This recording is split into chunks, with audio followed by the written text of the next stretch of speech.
बोलो विष्णु भगवान की जय। एक समय की बात है, भारत पर पति राजा राज करता था। वह बड़ा प्रतापशाली था। वह प्रतिदिन मंदिर दर्शन करने को जाता था। ब्राह्मण गुरु की सेवा किया करता था। उसके दरबार से कोई भी निराश नहीं लौटता। प्रत्येक गुरुवार को व्रत रखता था, पूजन करता था, हर दिन गरीबी की सहायता करता था। परंतु यह सब बात उसकी रानी को अच्छी नहीं लगती थी। वह न व्रत करती, किसी को एक दम तक दान देती, राजा से मना करते। एक समय के बाद शिकार खेलने बन गए घर में रानी और रानी दासी आते। उस समय गुरु भी साधु रूप धारण कर भिक्षा मांगी तो कहने लगे, हे साधु महाराज, मैं सारा पूर्ण सत्ता का वैसे घर कार्य समाप्त नहीं होता। इस कार्य पतिदेव बहुत है। आप इस पकड़ के शब्द नष्ट हो जाता है। मैं राम रस को साधु बोले, हे देवी तुम तो बड़ी विचित्र संतान, धन से तो कोई दुख नहीं। कृपया मैं राम से सब धन नष्ट हो जाता है। मैं राम से साधु बोले, हे देवी तुम तो बड़ी विचित्र संतान, धन से कोई दुख नहीं है। सभी चाहते पापी पुत्र धन की इच्छा करता है। अगर आपके पास अधिक धन हो तो भूख मनुष्य को भोजन क्या कराओ, प्यार लगाकर ब्राह्मणों को दान, धर्मशाला बनाओ, कुआं तालाब बगीचे आदि का निर्माण कराओ,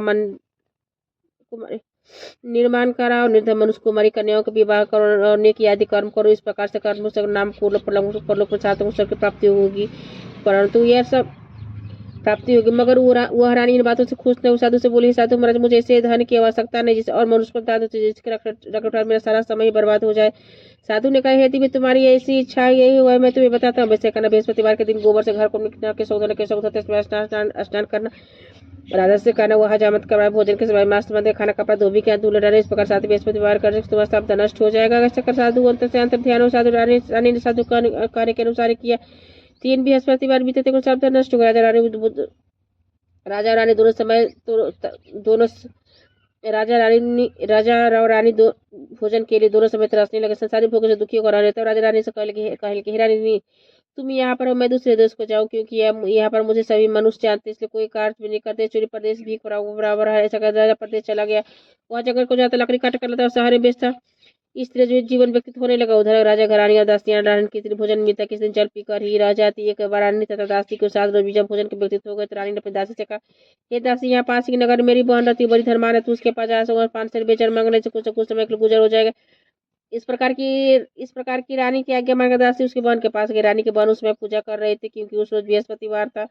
जब दासी ने रानी की बहन को देखा तो वे उसे बोली, ये रानी मुझे तुम्हारी बहन ने भेजा, मेरे लिए 5 बेचर दे दो। इस प्रकार दासी ने अनेक बार का, परंतु रानी ने कुछ उत्तर नहीं दिया, क्योंकि वह उस समय बृहस्पतिवार की कथा सुन रही थी। इस प्रकार जब दासी को किसी प्रकार का उत्तर नहीं मिला तो बहुत दुखी क्रोध लौट को अपने गाँव रानी के पास जाकर बोली, रानी तुम्हारी बहन तो बहुत बड़े आदमी, छोटे मनुष्य से बात में नहीं करती, मैंने उससे कहा तो उसने कोई उत्तर नहीं दिया, मैं वापस चली आई। तब रानी बोली, हे दासी, इसमें से कोई दो जब बुरे दिन आते तो कोई सहारा नहीं दे, अच्छे बुरे का पता भी बीत को लगता, जो ईश्वर का अच्छा यही होगा। यह सब हमारे भाग का दोष है।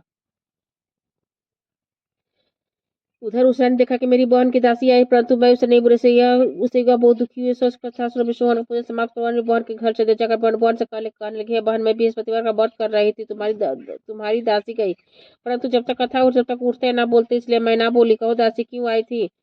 बहन क्यों आई थी? रानी बोली, बहन हमारे घर अनाज नहीं था, वैसे तुमसे कोई बात छिपी नहीं। इस प्रकार रानी इसका इस कारण मैंने दासी को तुम्हारे पास 5 से बेचने लेके भेजा था। रानी बोली, बहन वे बृहस्पति भगवान मनोकामना को पूर्ण करते हैं, देखो तुम्हारे घर में अनाज रखा हो। इस प्रकार का वचन रानी ने जब सुना तो घर के अंदर गई और वहाँ उसे के घर बाजार से भरा मिल गया। तब तो रानी और दासी को बहुत खुशी हुई। दासी कहने लगी, हे रानी देखो, वैसे हमको जब अन्न नहीं मिलता रोज ही व्रत करते, जैसे व्रत की विधि और कथा पूछ ली जाए कि यह व्रत कैसे थे, व्रत कैसे करना चाहिए। राजी के बहन करने का गुरु के व्रत में चने के दाना मुंडा से विष्णु भगवान का केले का जल का पूजन करते, दीपक जला पीला भोजन करते, खाने से गुरु भगवान प्रसन्न होते हैं, धन देते, मनोकामना पूर्ण करते। इस प्रकार रानी और दासी ने यह निश्चय किया कि बृहस्पति भगवान का पूजन जरूर करेगी। 7 रोज के बाद बृहस्पतिवार उन्होंने व्रत रखा। गुरुवार में जाकर चना गुड़ भी केले से विष्णु भगवान का पूजन का पीला भोजन कहा से बेचारी बड़ी दुखी परंतु व्रत किया था। इसका गुरु भगवान ने प्रसन्न होकर वे 2 थाली पीला सुंदर भोजन लेकर दासी को देकर बोले, हे दासी, है तुम्हारे रानी के भोजन, तुम दोनों का दासी भोजन पकड़े बड़ी प्रसन्न हुई। रानी बोली, चलो रानी जी भोजन कर लो। रानी को इस विषय में कुछ पता नहीं। उदासी से बोलती भोजन क्योंकि तुम्हें व्यर्थ में हंसी उड़ाती है। वह रानी तुम्हें व्यर्थ में हंसी उड़ाती है। दासी बोली, एक महात्मा भोजन देगी। रानी कहने लगी, भोजन तेरे लिए देगा, तू ही भोजन कर। दासी का उन्होंने कहा, वह महात्मा को 2 थाली में भोजन, इसलिए तुम दोनों साथ साथ भोजन करेगी। इस प्रकार रानी और दासी दोनों को नमस्कार कर भोजन रख के अब प्रत्येक बृहस्पतिवार को गुरु भगवान का व्रत विष्णु का पूजन करने लगी। बृहस्पति भगवान की कृपा से फिर रानी और दासी के पास धन हो गए। रानी इस प्रकार आलस करने लगी। तब दासी बोली, हे राधे, बोली, देखो रानी, तुम पहले इस पर आलस करते धन को तुम्हें धन को रखने में कष्ट होता था, इस कारण सभी धन नष्ट। गुरु भगवान की कृपा से धन मिला, फिर तुम्हें आलस बड़ी मुश्किल के बाद मैंने धन पाया। इसलिए मैं दान पुण्य करना चाहिए। भूखों भोजन का, पेड़ों को, ब्राह्मणों को दान दो, तालाब बावली बगीचा आदि का निर्माण, मंदिर मंदिर प्रसाद बनाकर दान दो, कुमारी कन्याओं का विवाह कर दान खर्च करो, जिससे तुम्हारे कुल की यश तक स्वर्ग प्राप्ति से पितर भी प्रसन्न होंगे। इस प्रकार रानी के कार्य करने के आरंभ काफी आसानी लगे। एक दिन रानी और दासी ने विचार कर, लेकिन नजर राजा किस प्रकार से उनको कोई खबर नहीं रहा। गुरु भगवान ने उन्होंने प्रार्थना की। भगवान ने रात्रि में राजा के सपनों का, हे राजा, उठ, तेरी रानी तुझको याद करते प्रदेश को राजा प्राप्त कर उठा विचार करने, स्त्री जाति खाने और पानी की शक्ति होती है। पर भगवान के आज्ञा मानकर वो अपने नगर को चलने को तैयार हुआ। इससे पूर्व राजा प्रदेश चला गया। प्रदेश में दुखी होकर रहने, प्रतिदिन जंगल में से लकड़ी बीनकर लाता और शहर में बेचता, दुखी जीवन को बड़ी कठिनता से व्यतीत करता था। एक दिन राजा दुखी होकर अपनी बातों को याद करके रोने लगा। तब वो जंगल में से बृहस्पति के साधु के रूप में धारण कर आ गया। राजा के पास आकर बोले, हे लकड़ा, तुम सुसात जंगल में की चिंता बैठे, मुझको बतलाया। सूरज नेत्रों में जल भरा साधु को वंदना कर बोले, हे प्रभु, सबको जानने वाले। तक साधु को अपनी संपूर्ण कहानी बतला दी। महात्मा दयालु होते हुए उसे बोले, हे राजा, तुम्हारी स्त्री ने बृहस्पति देवता का अपराध किया, जिस कारण तुम्हारे दशा हुई। अब तुम किसी प्रकार चिंता मत करो, भगवान तुम्हें पहले से अधिक धर्मान करेंगे। देखो, तुम्हारी स्त्री ने गुरुवार का व्रत आरंभ कर दिया। तो मेरा कहा मानकर बृहस्पति का व्रत करके चंदर कुजर को लोटे में डालकर केले का पूजन को, फिर कथा को और सुनो। भगवान तेरी समान कामना का पूर्ण कर। साधु प्रशासन देकर राजा बोला, हे प्रभु, मुझे लकड़ी बेचकर पैसा नहीं, मैं जिसे भोजन करने की प्रात को बचा सकूं। मैंने रात्रि में पिराने को व्याकुल थे, मेरे पास कुछ भी नहीं, खबर मंगा सकूं। और फिर कौन सी कहानी हुआ मुझको मालूम नहीं है। साधु ने कहा, हे राजा, तुम किसी बात का चिंता मत करो। बृहस्पतिवार के दिन तुम करे लेकर शहर को जाओ, तुम रोज टुकड़ा धन प्राप्त हो, तुम भली बात भोजन कर लोगे तथा बृहस्पति देव का पूजा का सामान मिल जाए। बृहस्पति का प्रकार से बृहस्पति भगवान की जय। प्राचीन काल में ब्राह्मण तो बहुत ही उसकी कोई संतान नहीं थी। उसकी बोली में स्नान नहीं करती, किसी तरह पूजा नहीं करती, प्रातःकाल उठते सर्वप्रथम भोजन करती थी, बाद में कोई अन्य कार्य करती थी। बेचारे सर्वप्रथम भोजन बाद में कोई अन्य कार्य करते। इससे ब्राह्मण देवता बड़ी दुख थे, बच्चे बेचारे बहुत कुछ करते, किसी कोई परिणाम नहीं। भगवान की कृपा से बड़ा ब्राह्मण की स्त्री कन्या रूप से पैदा हुआ कन्या अपने पिता के घर बड़ी होने लगी। वह बाल का प्रातः स्नान कर विष्णु का जाप करने, बृहस्पतिवार का व्रत करने लगी। अपने पूजन पाठ को समाप्त करके स्कूल जाते, मुट्ठी में जो भर प्रसारा के मार्ग में डालता, तब जो सोने के लड़ से मिलकर घर ले आती। एक दिन की बात है, सोने जो फटाकर साफ कर रही थी कि उसके पिता ने देख लिया। कहा, हे बेटी, सोने के जो फटाकने के सोने का सूप होना चाहिए। दूसरे गुरुवार था, उसका व्रत रखा। बृहस्पति से प्रार्थना करके, हे प्रभु, बृहस्पति देव से प्रार्थना करके कहा, हे प्रभु, मैंने अपनी पूजा सच्चे मन से की, तो मेरा सोने का सूप दे दो। बृहस्पति उसकी प्रार्थना स्वीकार कर ली। रोजाना की तरह कन्या जो फैला कर जाने लगी, तब जो रोजाना की तरह वह कन्या जो फैलाती हुई जाने लगी। जब लौटकर जौ बीन रही थी, तो बृहस्पति के पास सोने का सूप मिला, उसे घर ले आए। उसे जौ सब करने लगे, परंतु उसके माँ का वही ढंग रहा। एक दिन की बात है, वह कन्या सोने के सूप पे जौ सब कर रही थी। उसी समय उस शहर का राजपुत्र वहां से होकर निकले। उसका रूप आकाश को देखकर मोहित हो गया। अपने घर आकर भोजन तो जल त्याग उदास वो लेट गया। राजा को जब इस बात का पता लगा, प्रधानमंत्री के साथ उसके पास गए। बेटा बोला, हे बेटा, इस तरह करने के बाद तुम ही लगा, मैं इसके साथ विवाह कर दूंगा।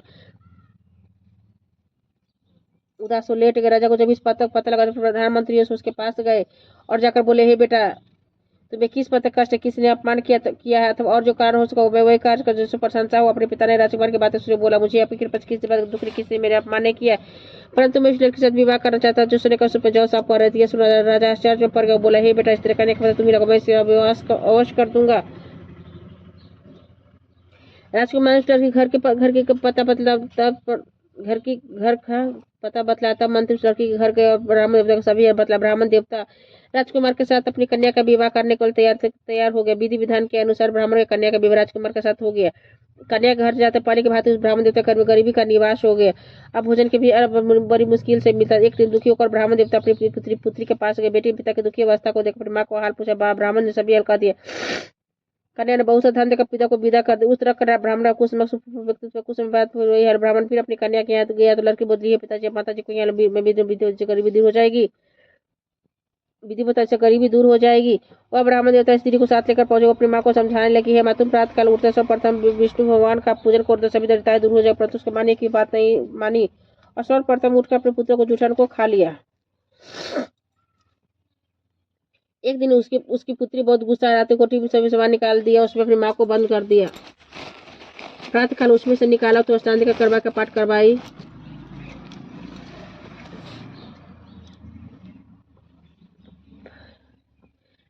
पाठ करवाए, माँ को बंद कर दिया। प्रातः काल उसमें से निकाला तो स्नान का करवा का पाठ करवाया। उसकी माँ की बुद्धि ठीक, फिर प्रत्येक बृहस्पतिवार का व्रत करने लगी। इस व्रत के प्रभाव से माँ भी धर्मात्मा स्वर्ग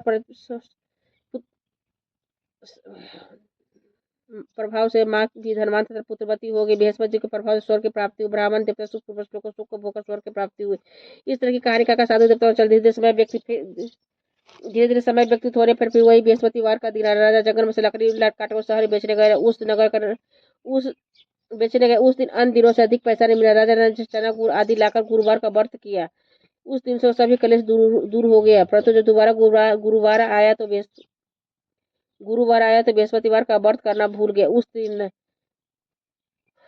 गया। इस कारण बृहस्पति भगवान नाराज हो गए। उस नगर के राजा ने विचार योजना किया घोषणा कर कोई मनुष्य अपने घर न भोजन बनावे नाम आग जलावे, समस्त नागरिक मेरा भोजन कर। इस आज्ञा को जो न मानेगा उसे फांसी की सजा दी जाए। इस तरह घोषणा संपूर्ण नगर में करवाई। राजा के आज्ञा अनुसार सब लोग भोजन करके गए, लेकिन लकड़हारे कुछ देर से पहुंचा, इसलिए राजा उनको अपने घर ले जाकर भोजन करवा रहे थे। रानी की दृष्टि कुट मुझे पर हाथ अटका दिखाई नहीं। रानी नीचे के मेरा से मनुष्य चुरा लिया।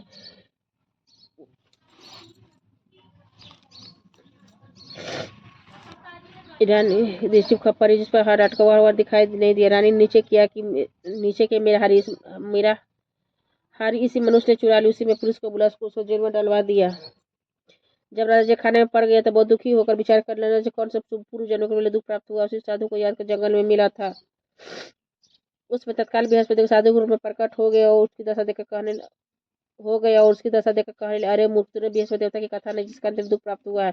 चिंता मत करो, बृहस्पतिवार के दिन खाने दरवाजे पर 4 पैसे मिलेंगे, जिसे तू बृहस्पति का पूजा करने तेरे सभी कष्ट दूर। बृहस्पतिवार के दिन उसे 4 पैसा मिला। राजा ने कथा कही उस रात्रि को बृहस्पति देव ने उस नगर के राजा को सपने में कहा, हे राजा, तुमने जिस साधु को खाने बंद कर दिया तो राजा उसे छोड़ रानी का उसी खुट्टी पर अटका हुआ है। अगर तू ऐसा नहीं तो मैं तेरे राज को नष्ट कर दूंगा। इस तरह रात्रि को सपनों को देख राजा प्रातः को उठा खुट्टी पर हाथ देकर लकड़हारे क्षमा राजा एक सुंदर भूषण देकर विदा कर गुरुदेव की आज्ञा अनुसार राजा अपने नगर को चल दिया। जब राजा नगर के निकट पहुंचा तो बड़ा चर्च हुआ। नगर पहले से अधिक तालाब हुए, बहुत सा धर्मशाला मंदिर आदि बन गए थे। राजा ने पूछा किसकी धर्मशाला है, तब नगर का सब लोग कहने लगा अरे यह रानी और बांदी का है। तो राजा को आश्चर्य और गुस्सा भी आया। जब रानी ने खबर सुनी कि राजा आ रहा है तो अपनी दासी से कहे, दासी देख राजा कितनी बुरी हालत में छोड़ वो हमारी ऐसी हालत देखकर लौट ना जाए, इसलिए तू दरवाजे पर खड़ी हो जा। रानी के आज्ञा अनुसार दासी ने दरवाजे पर खड़ी हो गई। वो राजा आए उन्हें साथ लिवा लाई। तब राजा ने क्रोध तलवार निकाले पूछने बतला दिया धन तुम्हें कैसे प्राप्त हुआ। तब रानी ने कहा यह सब हमें बृहस्पति के प्रभाव से प्राप्त हुआ है।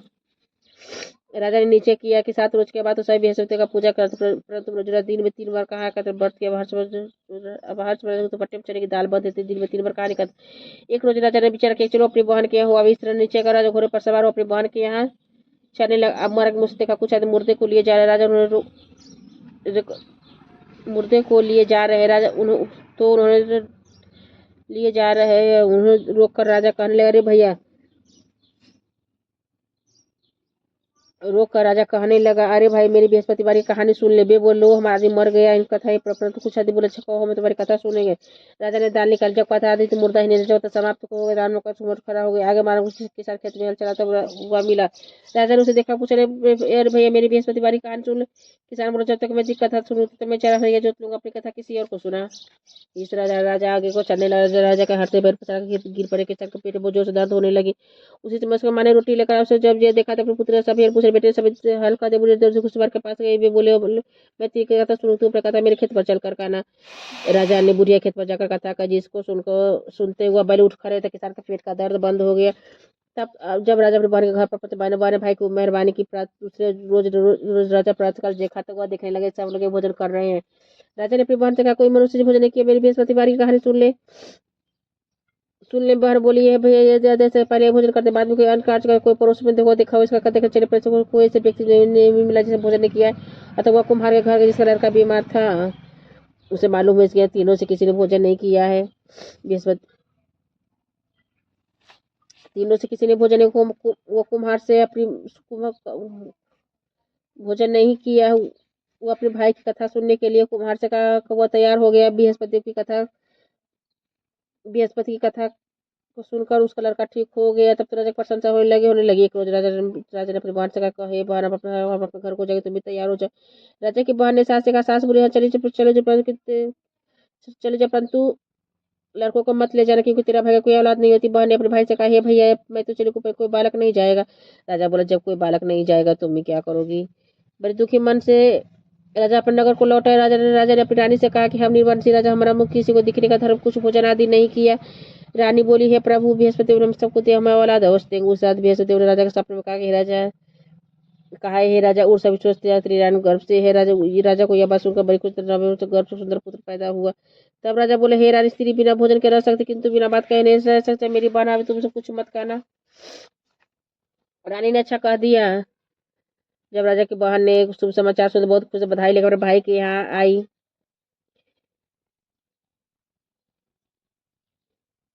बधाई लेकर भाई के यहाँ आई। रात तब रानी बोली, घोड़ा चढ़ कर तो नहीं है, गधा चढ़ के। राजा के बहन बोली, भाभी, मैं इस प्रकार न कहती, तुम्हें औलाद कैसे मिलते। बृहस्पति ऐसे जैसे के मन में जो मनोकामनाएं सभी को पूर्ण करते हैं। बृहस्पति जो जो सद्भावना पूर्वक बृहस्पतिवार का व्रत करता, कथा पढ़ता, सुनता, दूसरों को सुनाता, बृहस्पति सभी मनोकामना को पूर्ण करते हैं।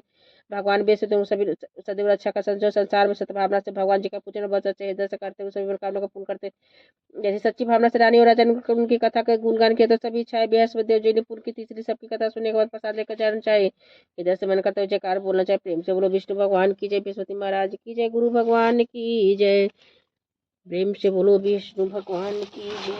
श्रीमन नारायण नारायण नारायण, श्रीमन नारायण नारायण नारायण, श्रीमन नारायण नारायण नारायण, श्रीमन नारायण नारायण नारायण, श्रीमन नारायण।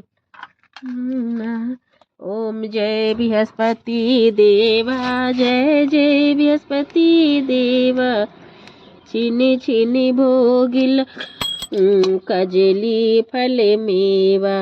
ओम जय बृहस्पति देव, तुम्हें पूरन परमात्मा, तुम्हें अंतर्यामी, जगत पिता जगदीश्वर, तुम सबके स्वामी। ओम जय बृहस्पति देव, चरणमित निज निर्मल, तुम चरणमित निज निर्मल, तुम पार्थक हरता, सकल मनोरथ दायक, कृपा करो भरता। जय बृहस्पति देवा, तन मन धन अर्पण कर, जूझन शरण परे, प्रभु पर करे आकर द्वार खरे। ओम जय बृहस्पति देवा, दान मनोरथ दायक, सभी संशय तारी, विषय विकार मिटाओ, संतन सुखकारी।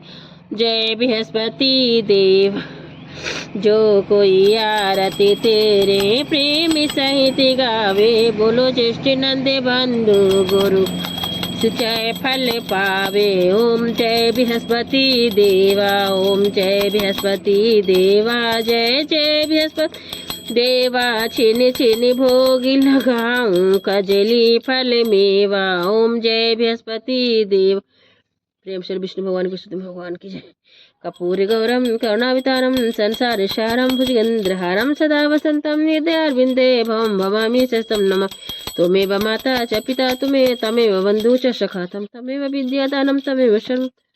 अवनं न जन विसर्जन पूजा चरण चरण क्षमता। प्रेम से परमेश्वर, प्रेम से उमापति महादेव की जय हो। विष्णु भगवान की जय, समस्त देवी देवताओं की जय हो।